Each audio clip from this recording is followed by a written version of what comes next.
मैं कई हमारे दोस्त जो होते हैं ना, वो ये कहते हैं जी कि पाकिस्तान में जनरली पाकिस्तान की बात करें तो पाकिस्तान रहने के काबिल नहीं है। कई लोग कई कई जगह आपने सुना होगा। तो मैं उन्हें ये कहता हूँ कि यार पाकिस्तान में रहना एक आर्ट है। पाकिस्तान में रहना ना एक आर्टिस्ट का काम है, जिसको ये पता हो कि पाकिस्तान में रहना कैसे है, और जिसको ये आर्ट आ गया उसके लिए पाकिस्तान जन्नत है। और अगर वो उसको वो आर्ट नहीं आता तो वो हर वक्त टेंशन में रहेगा। वो किसी सिग्नल पे भी टेंशन में रहेगा, वो घर पे भी टेंशन में रहेगा, वो बच्चों के स्कूल के मसलों में भी टेंशन में रहेगा।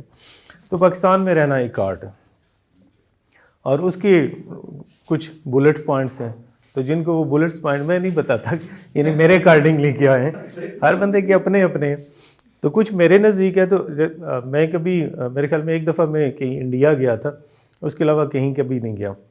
तो सारे कहते हैं कि कहीं नहीं गए। मैंने ज़रूरत कभी नहीं हुई, हालांकि आधी से ज़्यादा फैमिली इधर उधर है हर जगह, तो कभी कोशिश भी नहीं की। ठीक है जी। तो रीज़न यही होता है कि ऐसा नहीं कि जाना नहीं चाहिए, ज़रूर जाना चाहिए। मैं भी, मेरी प्रायोरिटी में नहीं था तो मैं नहीं गया कहीं। तो इसी तरह एचआर के अंदर रहना भी एक आर्ट है। यानी वो ज़रा ब्रॉडर था, पाकिस्तान की बात करें तो स्पेसिफिकली एचआर के अंदर जो है ना, ये एक आर्ट है।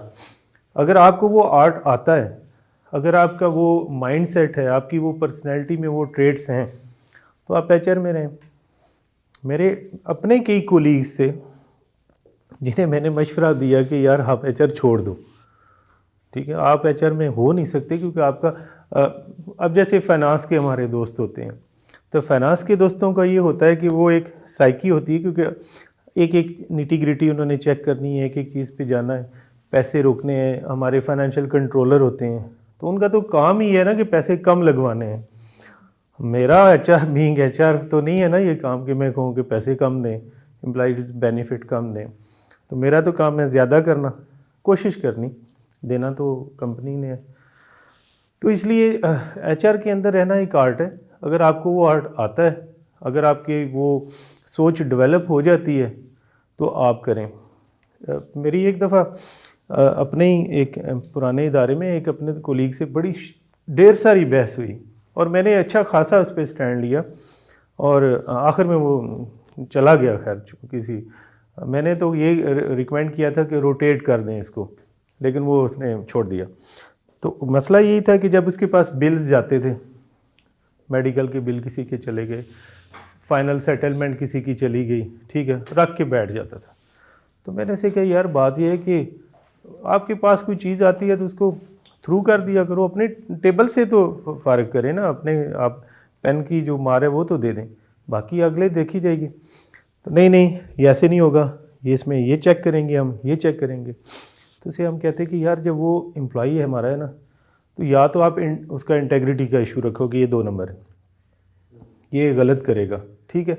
एक जनरल बिल है, से मेडिकल की लिमिट है महीने की 10,000 रुपया, और उसके अंदर सीम्स टू बी ओके कि अच्छे मेडिकल, किसी डी वाटसन का बिल है, फजलदीन का कोई बिल लगा हुआ है, किसी अच्छे डॉक्टर की प्रेस्क्रिप्शन लगी हुई है साथ, और विद इन लिमिट है, तो जाने दो।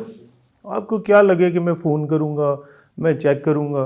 तो लोगों की ज़िंदगियों में आसानी पैदा करनी चाहिए ना, भी जाने दें, खैर है, मैंने कौन सा जेब से देना है। और जब होता ये है कि जब ये बजट डिसाइड होते हैं ना, अगले साल का बजट, अब दिसंबर है, तो डिफरेंट कंपनीज़ में अगले साल के बजट डिसाइड हो रहे होंगे, प्लानिंग हो रही होगी, सारा कुछ उन्होंने अपने से ये पैसे निकाल देने हैं बजट से कि इतने एम्प्लॉइज़ हैं, इतना बजट है, ये मेडिकल का है, ये सैलरीज़ का, ये सारा, तो वो तो प्लानिंग हो जानी है। उसमें मेरे 10,000 बचाने से कंपनी को कोई फ़ायदा नहीं होने वाला। तो इसलिए कोशिश ये करें कि जहाँ भी कहीं पे आपके पास किसी एम्प्लॉइज़ का में से किसी का पुराने एम्प्लॉई के सेटलमेंट आ जाती है, अपनी तरफ से प्रायोरिटी पर आकर उसको कर दें। आगे नहीं, आगे कहीं रुकता है, कहीं डायरेक्टर की, जीएम फाइनेंस की टेबल पे रुक जाता है, और तो वो उनका मसला है ना, तो आपका तो नहीं है। बीइंग इन एचआर इससे कोई फ़र्क नहीं पड़ता कि आप किस सेक्टर में काम कर रहे हैं। या आप लोग कल वो हमारे दोस्त टेलीनार वाले आज नहीं आए अभी, जो पहले थे, तो वो कंस्ट्रक्शन में भी रहे, वो बहरिया में भी बता रहे थे। आप में से कई ऐसे होंगे जो 2-3 ऐसी इंडस्ट्रीज़ में गए होंगे जो आपस में उनका नहीं होता।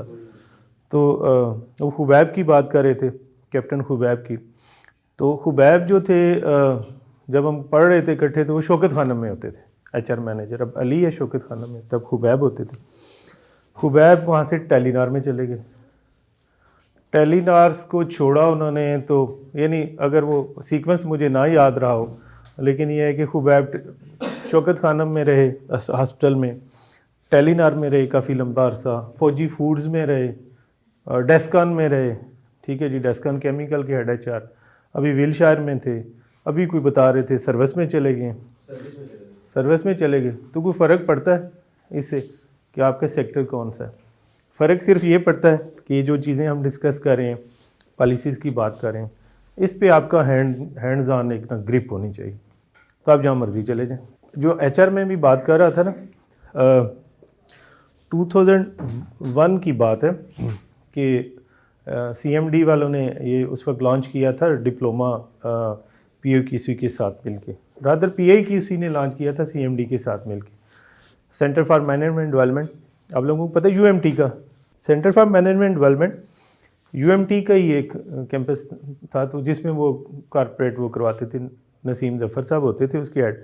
तो वहाँ पे ये 2001 की बात है कि मैं वो डिप्लोमा एक जो कल मैं बताया था कि पहले कर रहा था, तो वहाँ पे एडमिशन लिया, तो वहाँ पे Lahore HR forum, Lahore HR forum जो है ना, वो उससे पहले सिर्फ HR फोरम होता था लम्स के अंदर, तो लाहौर HR फोरम CMD में शुरू हुआ सबसे पहले।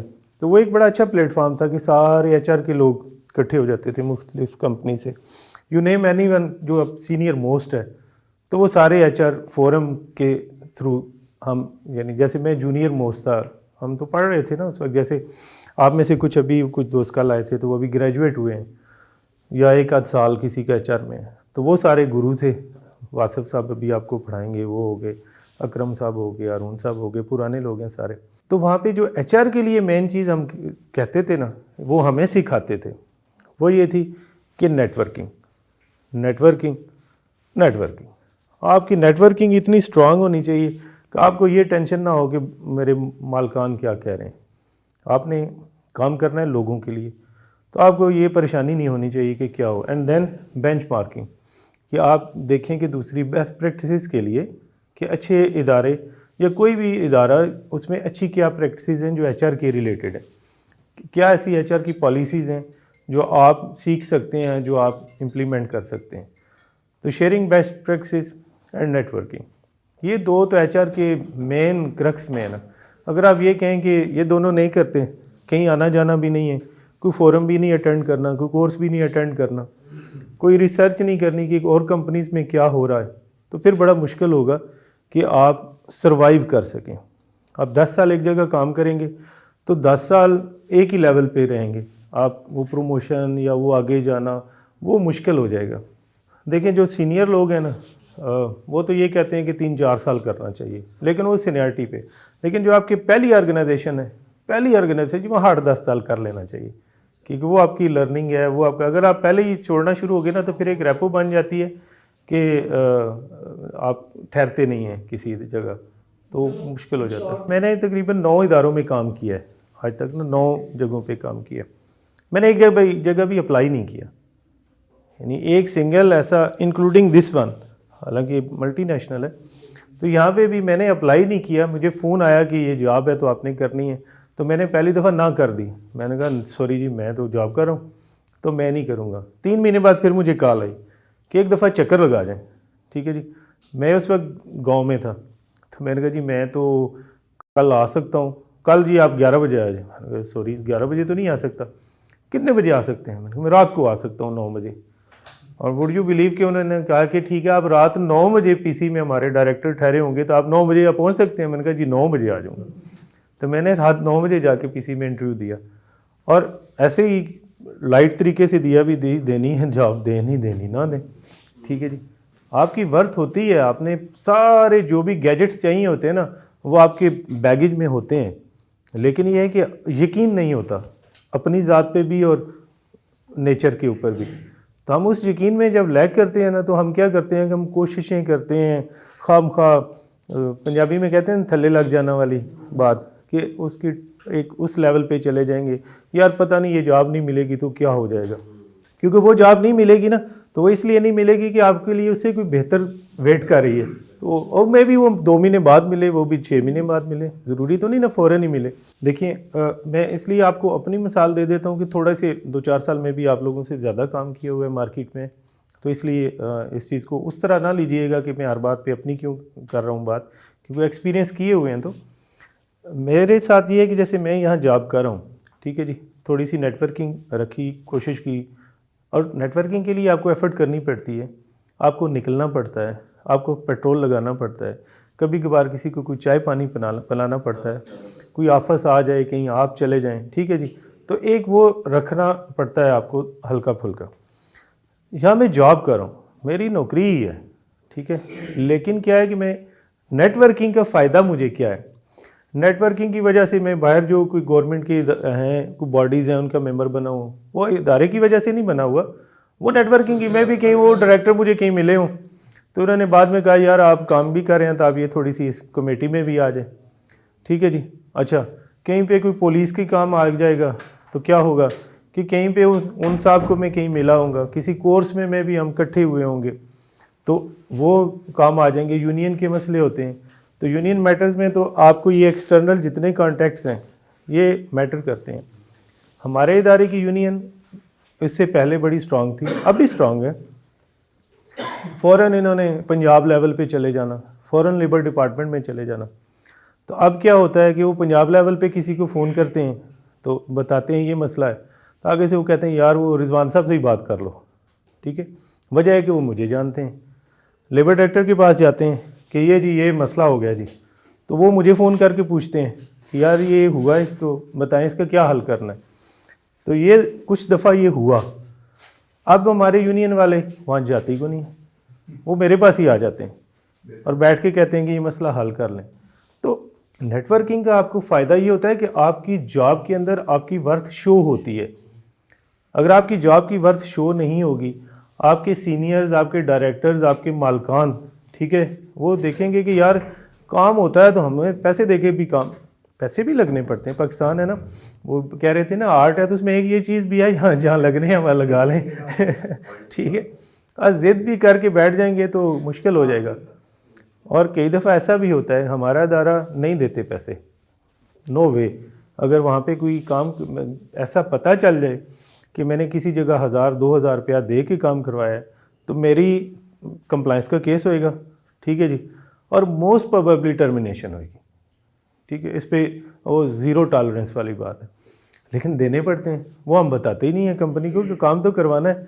वो ऐसे नहीं देते कि ये पैसे ले लें, वो यही होता है मीटिंग पे गया, खाने की कुछ चीज़ें ले गया अपने पैसों से, कोई आ गया, कंपनी के गिव अवेज भी बेशुमार होते हैं, वो दे दिए कभी कभार, कभी स्पेशली बनवा के दे दिए कोई चीज़। तो ये चीज़ें करेंगे आप तो आपकी जॉब की वर्थ इन अ सेंस रहेगी कि आपकी कंपनी को पता होगा कि आप बाहर भी काम कर सकते हैं। आपके वर्कर हैं, उनके कोई ना कोई मसले एचआर के रिलेटेड तो आ ही जाते हैं, उनके अलग से भी होते हैं। तो अगर आपकी अच्छी नॉलेज होगी इन चीज़ों के ऊपर और आपकी ग्रिप होगी, नेटवर्किंग होगी, तो आप उनके काम आ जाएंगे, तो वो कम से कम आपसे तो बना के रखेंगे ना। तो एचआर में रहना इस तरह एक आर्ट है कि यहाँ पे आपको बहुत सारी चीज़ें ऐसी करनी होंगी जो फाइनेंस डिपार्टमेंट में, जो मार्केटिंग में ज़रूरत ही नहीं है, ना करने की ज़रूरत है, ना हो सकती हैं, ना ही टाइम ज़ाया करने की ज़रूरत है। लेकिन उसमें इम्पॉर्टेंट ये है कि आप एचआर में हैं और आपको दिल से सोच लेना चाहिए कि आप बाई कंपल्शन है या बाई चॉइस हैं। अगर बाई कंपल्शन है तो मौका ढूंढें, देखें कहाँ जाना है, कौन सा डिपार्टमेंट है, कौन सा ऐसा काम है, मे बी आप में से कोई बिज़नेस ही करना चाह रहे हो तो वो कर लें। लेकिन अगर एचआर में रहना है तो फिर वो जो गुर हैं वो तो सीखें कि रहना कैसे है। तो ये इसको ज़रा ज़्यादा वो करें।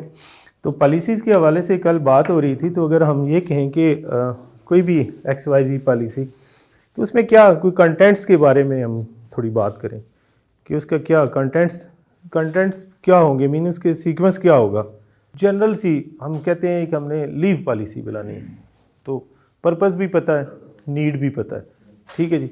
तो उसको अगर तो कोई, जैसे कल मैं एक नाम लिया था fairness and respect at work place, ठीक है।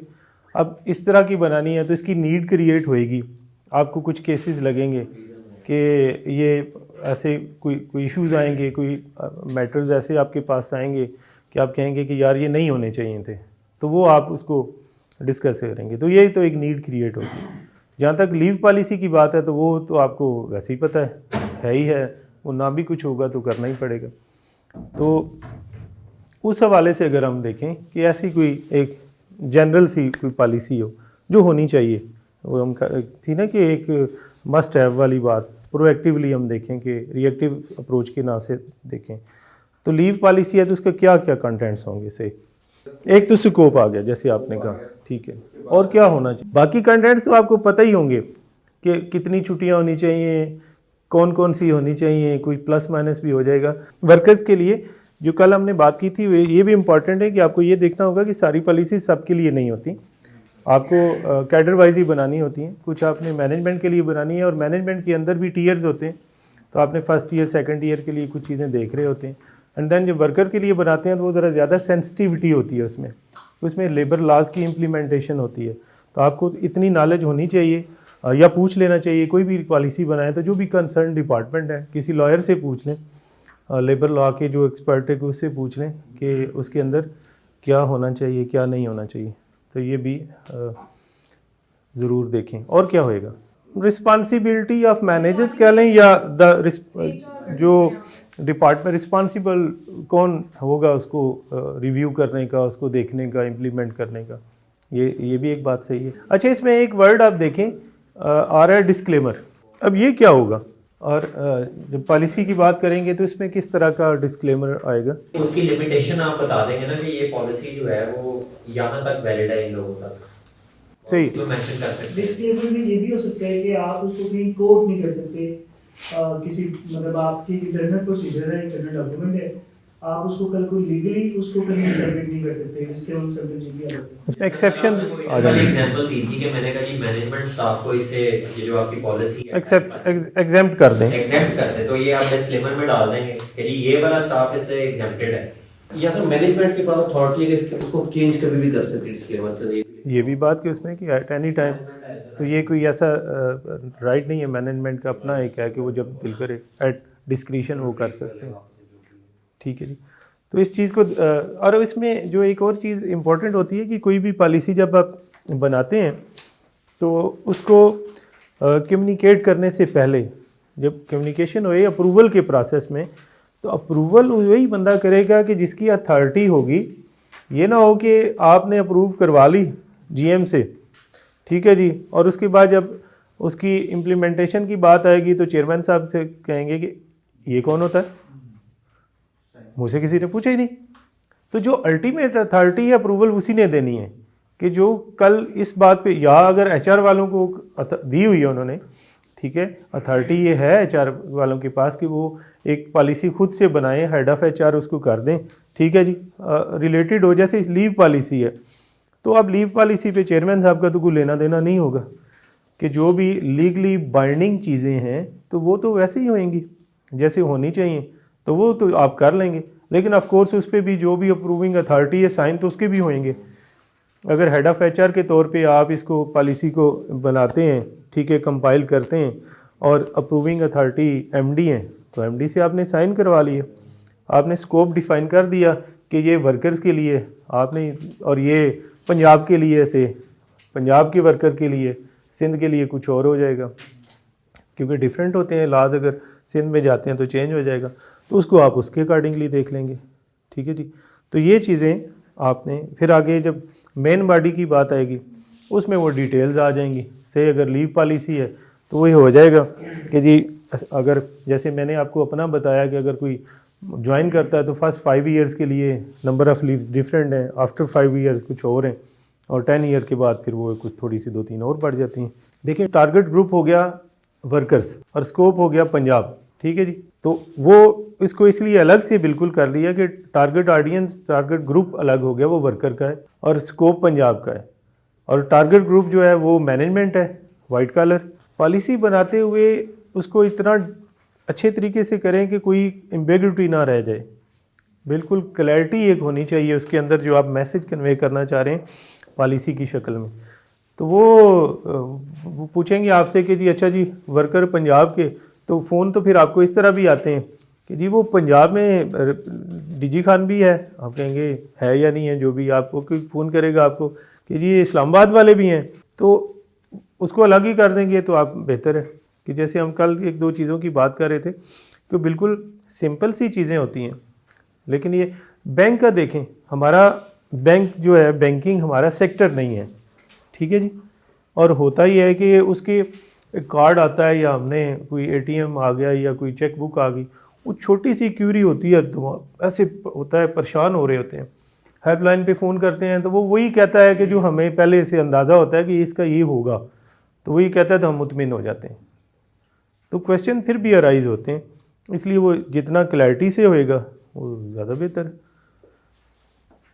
तो इस चीज़ को अगर बेहतर तरीके से करेंगे तो आपको ही फ़ायदा है। तो इसलिए जब ड्राफ्टिंग कर रहे हों तो उसको डिटेल्ड में रखें, उसमें जो भी टारगेट आरडीएन आप करना चाह रहे हैं उसको बड़ा साफ़ सुथरे तरीके से कहेंगे ये इसके लिए, तो आपके लिए परेशानी कम होगी, अप्रूवल तो हो जाएगी, तो वो उसमें जो है ना मसला नहीं होएगा। तो ये तो आपने जब पॉलिसी की ड्राफ्टिंग करनी है तो इस तरह का कर लेना। अच्छा, उसमें एक और इम्पॉर्टेंट चीज़ है, पॉलिसीज़ तो बन जाती हैं हर इदारे के, जहाँ भी आप जाएंगे, किसी में जो बेसिक हैं वो तो सब में ही होंगी, और कोई एडिशनल जो हम एम्प्लॉई केयर और वेलफेयर की बात कर रहे थे, कोई डिसिप्लिन के ऊपर कुछ और हो जाएगा। कुछ जगहों पे ऐसा भी होता है कि शहर से ज़रा दूर हैं, तो उनके लिए थोड़ा सा वो फ़र्क कोई पॉलिसी भी हो सकती है सिक्योरिटी के पॉइंट ऑफ व्यू से, कि जी 5 बजे से पहले निकल जाएं जिसने निकलना है, ये भी पॉलिसी में आ सकता है टाइम के उसमें, क्योंकि गाड़ियाँ चली जाएंगी। अब जहाँ पे पिक एंड ड्रॉप है, अब मुझे याद है कि मैं क्रिसेंट बहुमान में जॉब करता था CBL में, तो पिंडी भटिया के पास है। अब आजकल के जैसे मौसम है तो इतनी सारी धुंध होती है, तो 5:30 बजे वहाँ से हम निकलते थे तो शदीद धुंध हो चुकी होती थी। लाहौर से सुबह जाते थे तो 8:30 वहाँ हमने पहुँचना होता था, तो यहाँ से हम 7 बजे के करीब ना वो गाड़ियाँ में पिक करते थे।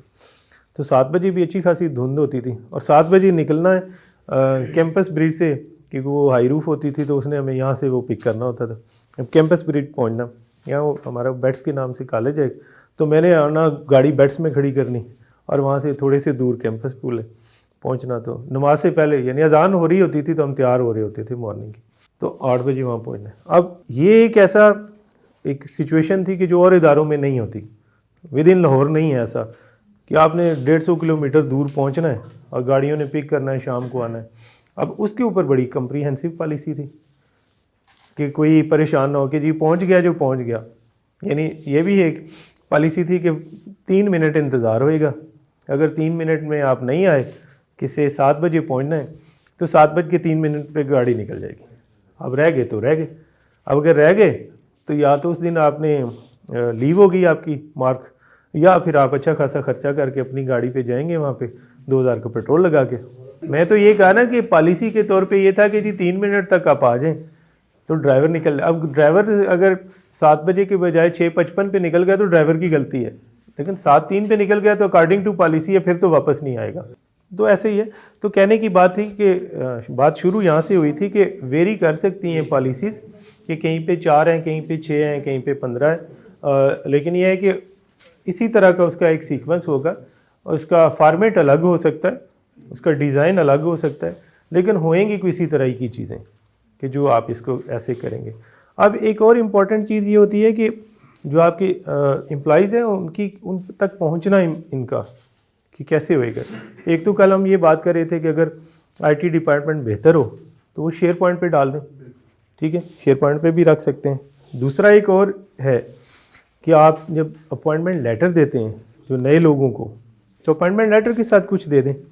अब उसमें एक मैं थोड़ा सा इसको दिखाता हूँ आपको। अब ये एक डॉक्यूमेंट है, इसका मकसद क्या है कि हम जब देते हैं लेटर, किसी को अपॉइंटमेंट लेटर देते हैं, तो कहते हैं कि ये जो पॉलिसीज़ हैं जो मेन होती हैं वो मैंने इसलिए आपको दे दिया कि इसमें वर्डिंग भी होती है, इसमें सारा कुछ है, आप चाहेंगे तो इस पर कोई कॉपीराइट तो है कोई नहीं, ठीक है जी, इल्म के ऊपर तो कोई बंदिश नहीं है, कोई कहीं से भी सीख सकता है। इसमें कोई मेरे इदारे का या किसी इदारे का, मैंने इसको एडिट किया है। तो अपार्ट फ्राम कि क्या होता है कि जब उनको अपॉइंटमेंट लेटर देते हैं तो एक तो उनका डेजिग्नेशन वगैरह, सैलरी वगैरह, वो सारा कुछ आ जाता है, ठीक है जी। देन क्या होता है कि आप उसके अंदर 2-3 चीज़ें हमने लिख दी कि जो एम्प्लॉय को परेशानी नहीं होती, स्पेशली जो नए लोग होते हैं उन्हें, क्योंकि ये डिटेल्स नहीं पता होती प्रोविडेंट फंड क्या है। कहीं से पूछ ही लें प्रोविडेंट फंड क्या है तो उन्हें यही नहीं पता होता कि वो क्या होता है। ग्रेजुएटी पूछ लें तो क्या होता है, इवन EOBI का ही पूछ लें किसी से तो उन्हें ये नहीं पता होता कि EOBI क्या होती है। HR में तो आप लोगों को तो इसलिए पता होता है ना कि आपने उनको डील करना होता है, तो इसलिए वो नहीं पता होता। तो बेहतर यही होता है कि जब अपॉइंटमेंट लेटर दें तो एक पेज तो अपॉइंटमेंट लेटर का हो गया, साथ ही कंटिन्यूटी में 2-3 पेज इस तरह के भी लगा दें, तो इसमें आपको फिर बाद में परेशानी नहीं होती। अब जैसे इसमें देखें हम तो कंटेंट्स के साथ साथ कुछ पॉलिसीज़ होंगी, जैसे अब परफॉर्मेंस अवार्ड की बात, कल हमने अप्रिसिएशन और उसकी बात की थी कि परफॉर्मेंस के साथ अटैच था कि अप्रिसिएशन हुए उसकी, तो उसके ऊपर थोड़ा सा हो जाएगा। सेफ कीपिंग आपका जो कंपनी एसेट्स हैं उनके हवाले से हो जाएगा। अब मेडिकल का आप साथ ही लिख देंगे तो उसके हो जाएगा। प्रोबेशन पीरियड का आ जाएगा। प्रोविडेंट फंड आप उनको हल्का सा बता देंगे कि ये क्या होता है, तो वो नए लोगों को ज़रा आइडिया हो जाएगा कि डिडक्शन, अदरवाइज़ वो यही आ जाते हैं पहले महीने के बाद सैलरी स्लिप लेके कि ये डिडक्शन हुई हुई है, ये क्यों हुई हुई है। तो और वो काफ़ी जब तक आपसे पूछते नहीं हैं, कन्विंस नहीं होते, या ये कहते हैं कि जी मुझसे तो किसी ने पूछा ही नहीं है, तो वो मुश्किल भी हो जाता है। और वैसे मैंने कुछ ऐसे भी दोस्त देखे हैं जो शुरू में ही वो लेटर लिख के दे देते हैं कि हमारी प्रोविडेंट फंड ना डिडक्ट करें, कि हमें नहीं ज़रूरत, कि उनका ख्याल ये होता है कि जब इदारे छोड़ते हैं तो ये पैसे देते ही नहीं हैं। तो जो मैंने 8.33% मंथली मैंने डिडक्शन करवाई हुई है, मुझे क्या ज़रूरत है, मैं अपने पैसे साथ ही ले लेता हूँ। कुछ ऐसे इदारों में मैं यानी स्पेसिफिकली नाम ले लेता हूँ। जब मैं ईडन में था तो ईडन में ये चॉइस थी कि आपने प्रोविडेंट फंड रखवाना है, डिडक्ट करवाना है या नहीं करवाना। बाद में फिर होता है ना कि कई दफ़ा आप छोड़ते ऐसे तरीके से या कुछ है, तो वो उनके पास एक टूल होता है कि वो आपके वो पैसे दबा के बैठ जाते हैं। तो कई दफ़ा वही डिपेंड करता है कंपनियों के ऊपर। जैसे मैं कल आपको एक कंपनी का जिक्र किया था कि 27 डे पे मैंने कहा था कि भाई बड़ी मेहरबानी मुझे जाने दें, मैंने इलेक्शन कंटेस्ट करना है ठीक है, तो आपके पास कोई अच्छा सा बहाना होना चाहिए कि आप छोड़ें तो आपको पैसे भी दे दें, अदरवाइज़ तो नहीं देंगे। इसी तरह अगर देखें तो लीव्स का भी इसके ऊपर है, लाइफ इंश्योरेंस का है। अब एम्प्लॉयमेंट एट विल का तो हर जगह ही होता है। दैट मीन्स कि आपने 1 मंथ का नोटिस देना है आइदर वे, और इसको आप 2 मंथ लिख लें, या कोई टेक्निकल जॉब हैं तो उसके आप 2 या 3 महीने भी लिख सकते हैं जो सीनियर पोस्ट हैं। देखें कॉन्ट्रैक्ट जो है, लीगल कॉन्ट्रैक्ट क्या होता है, any agreement enforceable by law, ठीक है, इज़ अ कॉन्ट्रैक्ट। तो एग्रीमेंट है, लेकिन agreement enforceable by law having lawful consideration for a lawful purpose. ऐसा कोई कॉन्ट्रैक्ट, ऐसा कोई आपका एग्रीमेंट जिसमें ये हो कि हमने मिल के किसी मुदस्सर साहब की फैक्ट्री में चोरी करनी है, तो वो लॉफुल तो नहीं है, कंसिडरेशन उसकी लॉफुल नहीं है, तो वो एनफोर्सेबल बाय लॉ नहीं है, तो वो कॉन्ट्रैक्ट नहीं है। तो कॉन्ट्रैक्ट वही है जो कॉन्ट्रैक्ट की लीगल डेफिनेशन है कि any agreement with free consent of the parties for a lawful consideration, lawful purpose, तो वो एग्रीमेंट होगा, तो अदरवाइज़ तो वो नहीं होगा। तो अगर हम दोनों parties employer and employee free will के साथ एक साइन करते हैं, ठीक है जी, कि जी ये मैं 2 महीने का नोटिस दूंगा अगर मैं छोड़ूंगा तो कॉन्ट्रैक्ट हो गया। हाँ, इसको कॉन्टेस्ट किया जा सकता है कि जनाब मुझे जॉब चाहिए थी, मेरे घर पे मसाइल पड़े हुए थे, मैं वहाँ कैसे एक कॉन्टेस्ट कर सकता था कि मैं तो 1 महीने के छोड़ूंगा, मैं नहीं 2 पे साइन करूँगा, तो मैंने तो अंडर कंपल्शन किया है, ठीक है जी। तो कोर्सिव इन नेचर भी नहीं होना चाहिए, ठीक है जी, और कंपल्शन भी नहीं होना चाहिए कि आपने मजबूरी के तहत। तो अगर वहाँ आप प्रूव कर देंगे, लेकिन उस पर अच्छा खासा खर्चा आ जाएगा। उसकी वजह यह है कि एक जनरल जो परसेप्शन है वो ये है कि एम्प्लॉयर जो है वो मैनिपुलेट करता है सिचुएशन को और पोजीशन को, वो तो करता है। हाँ, अगर 100 में से 90 केसेस में करता है, 10 में नहीं करता, तो वो जो 10 जो हैं उनको वो बेनिफिट ऑफ डाउट नहीं मिलेगा, वो बेनिफिट ऑफ डाउट वर्कर को ही मिलेगा। लेकिन आपने प्रूव करना है। अब हमारे साथ कई केसेस में वर्कर को हमने टर्मिनेट किया, यूनियन के थे सारा, वो इवन उसमें एक प्रेसिडेंट भी था, तो हम कंटेस्ट करते रहे और हमने विन किया। जो कंसर्न रिप्रेजेंटेटिव कंपनी के होते हैं वो वर्कर की फेवर कर रहे होते हैं, ज़्यादातर ये भी होता है, क्योंकि बाहर तो उन्होंने मिलना है, बैठना है, सारा कुछ है, उन्हें क्या लगे कंपनी से पैसे जा रहे हैं या नहीं जा रहे। तो अगर ऐसा नहीं है तो चांसेस जो है इतने भी वो नहीं होते कि वर्कर का ही फ़ायदा होगा। एम्प्लॉयर के एंड के ऊपर अगर सीरियसली वो उसको कंटेस्ट करेंगे और जेन्युइन कोई है, होता यही है कि जो यूनियन जहाँ CBA स्ट्रांग होती है, CBA यूनियन स्ट्रांग होती है जहाँ पे, तो वो बदमाशी करते हैं, ठीक है जी। और वो उन्होंने शौक में ही चले जाना होता है कि हम कोर्ट में चले जाएंगे डराने के लिए, और इदारे को ये होता है कि यार इनको थोड़े पैसे ज़्यादा दे के। कहीं आप देखें ना, कई कंपनीज़ के अंदर जो यूनियन के मेंबर होते हैं, CBA यूनियन के, उनकी बड़ी बड़ी सैलरीज होती हैं, तो वो तो ब्राइब कर रही होती है ना मैनेजमेंट उनको कि ये जाएँ ना, गाड़ियाँ लिखी होती हैं उन्होंने, और तो इस तरह तो होता है। लेकिन अगर इस तरह का कोई इन्वायरमेंट नहीं है, जो आगे हम एक चीज़ के ऊपर बात कर रहे थे कि अगर आपकी नेटवर्किंग अच्छी है, आपको सब्जेक्ट का नॉलेज है, पता है। मेरे पास एक दफ़ा, अब वो दोनों लेबर कोड के जजेज़ हैं, उस वक्त वो डिप्टी डायरेक्टर थे, तो दोनों दोस्त थे। तो एक दिन आए मेरे पास, पहली दफ़ा मेरा उनसे इनकाउंटर जो हुआ, तो आके तो कहते हैं कि जी ये आपका ना फैक्ट्री का हमने ना चेक करना है, लेबर ऑडिट करना है, कर लो।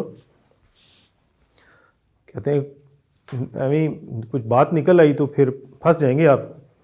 तो फंस जाएंगे, देखेंगे, मेरी कौन सी अपनी फैक्ट्री है, आप करें, मालक जाने आप जाने, मैं जो हो सका करूँगा। अच्छा, वो बैठे रहे, फिर कहते हैं क्या इतनी ज़्यादा डिटेल में जाना, आपकी डील क्या चल रही है। तो मैंने कहा कौन सी डील बताएं तो सही। कहते हैं जो हमसे पहले थे उनको आप कितने पैसे देते थे। मैंने कहा कसम चुकवा लो, 1 रुपया नहीं सी दे रहा, कैसे हो सकता है। कहा आप उनसे पूछ लें। हाँ, जब कभी महीने 2 बाद उनका चक्कर लगता था तो ऑफ कोर्स हमारा लंच टाइम होता था, तो हम इकट्ठे दाल पकी होती थी, हम दाल ही बैठ के खा लेते थे। मैंने तो स्पेशल भी कुछ लिए उनके लिए कभी नहीं पकवाया। अच्छा, बड़े वो हैरान होते रहे। उसके बाद क्या हुआ कि गए, मैंने कहा जाके चेक कर लें, अगर कुछ निकलता है तो मुझे लेटर लिख लें। पहली बात कि ये यकीन था कि कंपनी साथ है, इम्पॉर्टेंट एक और भी है, मुझे ये पता था कि अगर इन्होंने कुछ निकाल भी दिया ना तो कंपनी मुझे ये नहीं कहेगी कि तुमने डील क्यों नहीं किया। हमारी कंपनी की पॉलिसी है कि पैसे नहीं देने, रिश्वत नहीं देनी, ठीक है जी, अल्लाह अल्लाह खैर चला। तो पहला पीस ऑफ माइंड तो यहाँ से आ गया कि जिस इदारे में हूँ, इदारे की पॉलिसी है। मुझे लोकल कंपनी में मैं रहा हूँ तो वहाँ पे तो झाड़ पड़ जाती थी कि आपने हैंडल क्यों नहीं किया। हाँ, उसको 10,000 देते, यार आपने ₹1,00,000 जुर्माना ठकवा दिया, ये क्या तरीका हुआ, 10,000 दे के जान छुड़ा लेते। मेरी कंपनी कहती है कि ₹1,00,000 जुर्माना करा लो, 10,000 नहीं देना। सही है जी। अच्छा, वो दोनों चले गए। उसके बाद ना मुझे एक ना पलंदा आ गया लेटर लेबर डिपार्टमेंट से कि जी हमने आपकी फैक्ट्री विज़िट की है, तो उसमें जो है ना रूम एलोकेशन नहीं है, ये नहीं है, वो नहीं है, रिकॉर्ड नहीं मिला हमें। तो अच्छा, वो वाकई है, जब आए ना तो अचानक आ गए ना बगैर बताए, तो कुछ रिकॉर्ड उस वक्त अवेलेबल नहीं था, जो जिस बंदे के पास पड़ा था नहीं आया, मैं नहीं दिखा सका। मैंने कहा कोई बात नहीं, खैर है। तो नीचे लिखा हुआ CC2 secretary labour, CC2 director labour, फलान फलान नीचे।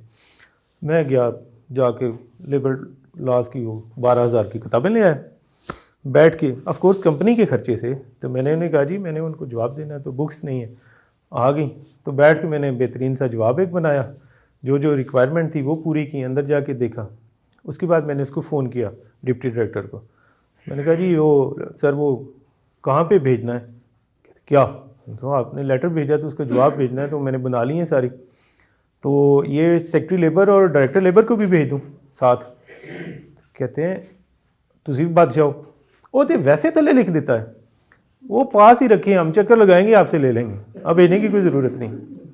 अगली दफ़ा वो आए, बेहतरीन सी उन्होंने चाय पी, 2 बंदे मैंने उनके लेबर में रखे, ठीक है जी, चले वो तो हम कर सकते थे ना, ठीक है जी।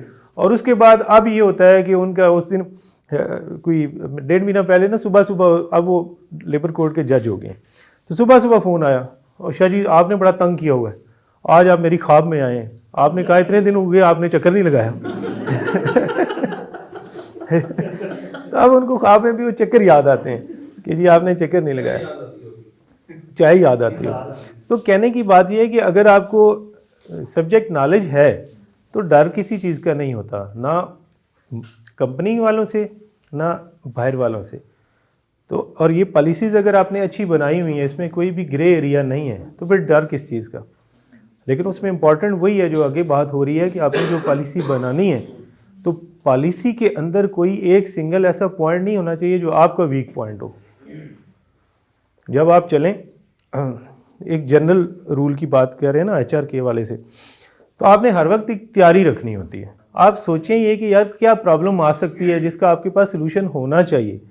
अगर प्रॉब्लम आ गई और आपके पास सलूशन नहीं है तो देन क्या करेंगे। जो पुलिस की बात करते हैं हम, तो पुलिस वालों की जो साइकोलॉजिकल ट्रेनिंग होती है ना, वो आप देखेंगे कि नाके पे खड़े हैं ना, तो जा रहे हैं, अगर पैसे बनाने के मूड में नहीं है तो फिर तो वैसे ही रोके हैं ना, कहेंगे दो जी चाय ने पैसे दो जी जाओ जी। अगर वो प्रॉपर एक जब वो होल्ड अप होता है ना उनका, तो शाम को कि अचानक पूरे शहर में वो लगा देते हैं ना नाके, तो वो उनका होता है 30 मिनट्स का 45 मिनट्स का होल्ड अप होता है कि गाड़ियाँ चेक करें। ऊपर से DIG से क्योंकि वो आता है तो सारे वो बाहर निकल जाते हैं। उस वक्त वो सबको नहीं रोक रहे होते कई दफ़ा, ठीक है, या कहीं नाका है वो उसको वो देख रहे होते हैं, जाएं जी। तो जिसके चेहरे के ऊपर घबराहट आई ना, उन्होंने कहा गाड़ी साइड पे लगाएं, ठीक है जी, कि यहाँ पे कुछ है कि घबराया हुआ क्यों। तो इम्पॉर्टेंट यही है जो आगे हम बात करें कि आपके पास टूल्स होने चाहिए। तो उसके अंदर जो टूल्स के अंदर है वो एक नेटवर्किंग भी है कि अगर आपको पता है कि यार मैं इसको हैंडल कर लूँगा तो आप परेशान नहीं होंगे। तो परेशान होंगे तो वो रोक लेगा। और कई दफ़ा क्या होता है कि हमारे पास सब कुछ होता है, हमारे पास लाइसेंस भी है, कोई गाड़ी में गलत चीज़ भी नहीं है, गाड़ी के पेपर भी पूरे हैं, हम फिर भी घबरा जाते हैं पुलिस को देख के। वो घबरा इसलिए जाते हैं कि हमें अपने ऊपर यकीन नहीं होता, हमें कॉन्फिडेंस, लैक ऑफ कॉन्फिडेंस का मसला है ना, कि हम इनको क्या कहेंगे।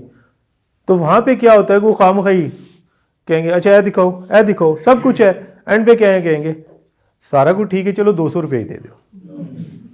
अच्छा, इसके अलावा देखें कि ये आपको जो मैंने एक तो आपको सिंपल एक स्टैंड अलोन पॉलिसी का वो दिया कि ऐसा होना चाहिए, और वो कोई इतना कम्प्रीहेंसिव नहीं है, उसमें आप एडिशन तो कर ही सकते हैं और अपने अकॉर्डिंगली उसको आप दे सकते हैं, लेकिन ये मिनिमम है कि इतना तो होना चाहिए।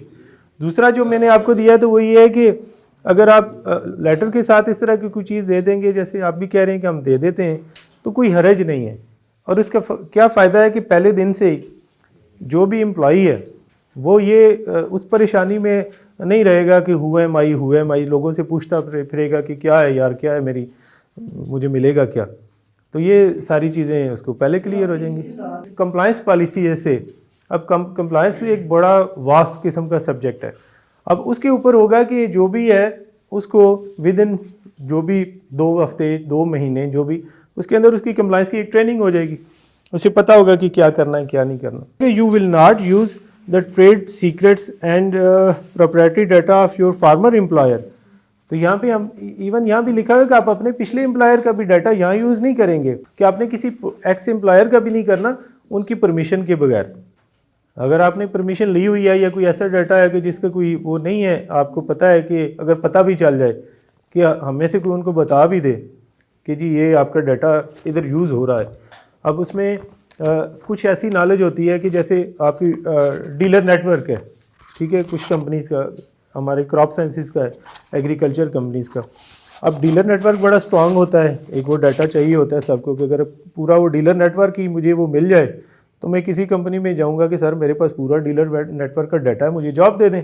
तो लोकल कंपनी मुझे आराम से अच्छी खासी पे के ऊपर जॉब दे देंगी, क्योंकि डीलर नेटवर्क के ऊपर ही तो सारा बिजनेस चलना है। इसी तरह प्रोडक्ट नॉलेज है, प्रोडक्ट की जो डिटेल है उसका है, उसके फार्मूलाज हैं, तो वो अगर सारा मेरे पास आ जाता है तो मैं कहीं चले जाऊँगा तो मुझे फ़ायदा हो जाएगा। तो इसलिए इस चीज़ को भी स्पेशली हमने ये ज़रूर किया हुआ है कि अगर आपके पास पिछली कंपनी का नॉलेज है, अगली बात यह है कि अगर कोई नॉलेज है ही तो आगे हम नौकरी दे रहे हैं ना किसी को, लेकिन उसको एक्सप्लिसिटली नहीं यूज़ करना चाहिए अगर उसको, तो ये चीज़ भी है। तो ये चीज़ आपने जो आगे कही ना कि कहीं आगे नहीं अपना करना चाहिए। मैंने कल आपको अपनी कंपनी के एक वाक़या बताया था कि सीनियर एक मैनेजर हैं जो इस चीज़ पे ग्रिप में आ गए कि उन्होंने अपने पर्सनल ईमेल के ऊपर डाटा कंपनी का भेजा, तो फिल्टर ने उसको डिटेक्ट किया तो उनको अच्छी खासी इंक्वायरी का सामना करना पड़ा। वजह ये थी कि वो डाटा ऐसा था कि जो सेंसिटिव था, कंपनी सेंसिटिव था। नहीं, बैंक ये तो कोई नहीं कहते ना कि आपने अगले किसी बैंक में जॉब नहीं करनी, वही कहते हैं छोड़ना नहीं है। अगर 3 साल से पहले छोड़ेंगे तो यू हैव टू पे और उसके कुछ और बेसिक्स कुछ और होते हैं। मेनली ये होता है कि वो ट्रेनिंग्स के ऊपर इतना पैसा लगा होता है कि एक बंदे के ऊपर अगर एक बैंक जो है वो पहले 6 महीने 10 लाख रुपया 15 लाख रुपया लगा देता है और अच्छी ट्रेनिंग्स के ऊपर लग जाते हैं, 2 दिन के लिए यहाँ से अगर 3 दिन के लिए भी आप आउट ऑफ सिटी कराची भिजवा देते हैं तो एक बंदे के ऊपर 2.5-3 लाख रुपया मिनिमम एक्सपेंस आ जाता है, होटलिंग का, ट्रेनर का खर्चा, जहाज़ का खर्चा या जैसे भी है। तो अगर इतने सारे एक्सपेंस करके 6 महीने बाद तो वो कहता है कि मैं चला जाऊँ, तो उसकी भी हम तो वो अनएथिकल ही है ना फिर। तो वो तो इस हवाले से होता है कि उनकी एक्सपेंस और ट्रेनिंग्स हुई होती हैं।